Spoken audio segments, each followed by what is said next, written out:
3 aziende distrutte, anni di lavoro in fumo, ma per fortuna nessun ferito. Doveva essere una normale giornata di lavoro in via Col di Lana a Cordignano, invece verso le 5:30 del mattino sono scoppiate altissime le fiamme all'interno delle aziende Tofano e Vintage Wood.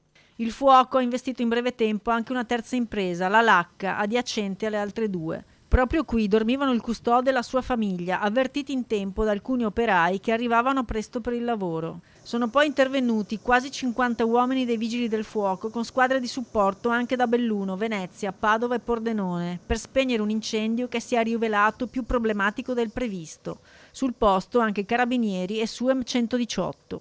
Le operazioni sono ancora complesse perché gran parte della parte centrale del capannone è implosa in se stessa, quindi abbiamo difficoltà ad accedere, di conseguenza tutte le operazioni sono concentrate lateralmente.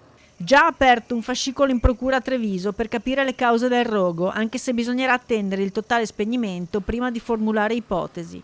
Non si esclude comunque che un fulmine possa essere l'origine del problema, dato che sulla zona imperversava un forte maltempo.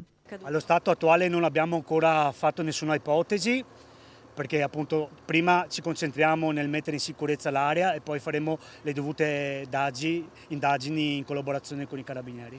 Le aziende interessate sono la Tofano, specializzata nel recupero di alcuni rifiuti speciali, tra cui l'amianto, ma non nella sede di Cordignano che era già stata bonificata, una sua derivata, la Vintage Wood, che si occupa della lavorazione del legno di recupero producendo mobili, pavimenti e semilavorati, e la Lacca, grossista di prodotti per fioristi. Preoccupazione naturalmente anche per la qualità dell'aria, carica di materiale tossico, che i tecnici dell'ARPAV sono usciti prontamente a misurare. Sono stati fatti una decina di campionamenti, stavano misurando la qualità dell'aria a Cordignano, tutti questi dati verranno inviati in laboratorio.